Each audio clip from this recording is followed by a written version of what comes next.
Nabalitaan nyo ba yung mga tisyong binili sa halagang 13 million pesos? Fair, hindi lang naman isang piraso yung binili nila, kundi 143,000 na tissue. Hindi lang isa, not one, not two, not three, not four, but 143,000 na tissue. Dinaig pa nila yung mga nagbebenta ng tissue online na 10-pack for 150. Makalat itong balitang ito tungkol nga sa isang sangay nga ng gobyerno dito sa Pilipinas tungkol nga daw sa isang overpricing and overbuying ng mga tissue. O kailangan ko ng tissue pahingi naman. Itong nakaraan, flood control, sunod overpriced na body cam, sunod mga laptop na akala mo gamers yung mga taga-gobyerno, tapos ngayon, korupsyon naman sa mga tissue. May contest ba to? Pinaka-weird na makurakot. Basically, di umano, napag-alamang bumili ang isang sangay ng gobyerno nga dito sa Pilipinas ng 143,424 na rolyo nga ng tissue sa halagang 13,195,000 pesos. Binili ito noong 2024 kung saan napansin at na-flag nga ito ng COA or Commission on Audit nung nag-check nga sila this year.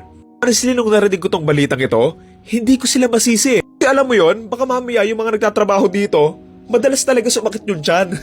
Alay mo, baka kailangan nila ng 10 to 20 wipes para lang kuminis yung mga puwit nila. Baka mamaya araw-araw silang umiiyak, nagpupunas ng pawis, or pamunas ka sa mga wet packs nila. So alam mo yun, baka kailangan talaga nila yung tissue. Pero seryoso ang nakakagalit pa dito, di umano, etong 143,000 na tissue, stock daw to para sa 2 months lang.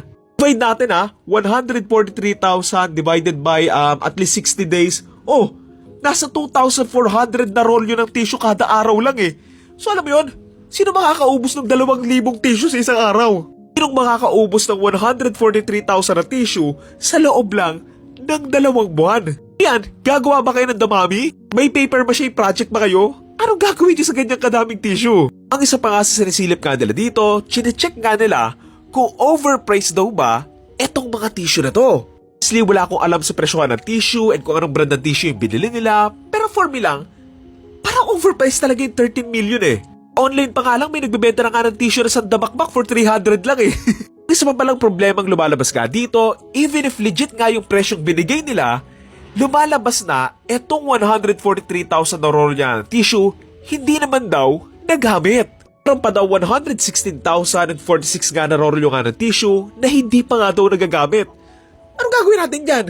Siguro para maubos yan, kailangan sumakit lahat ng tiyan natin tapos mawalan tayo ng tubig Nakakainis, bilili-bili, tapos nakatambak lang, tapos nangungulekta nga lang ng alikabok. Obviously, poor planning talaga ito ng paggamit ng pera ng taong bayan. Maiintindihan ko pa kung 2 or 3 or kahit 100 nga yung sobre.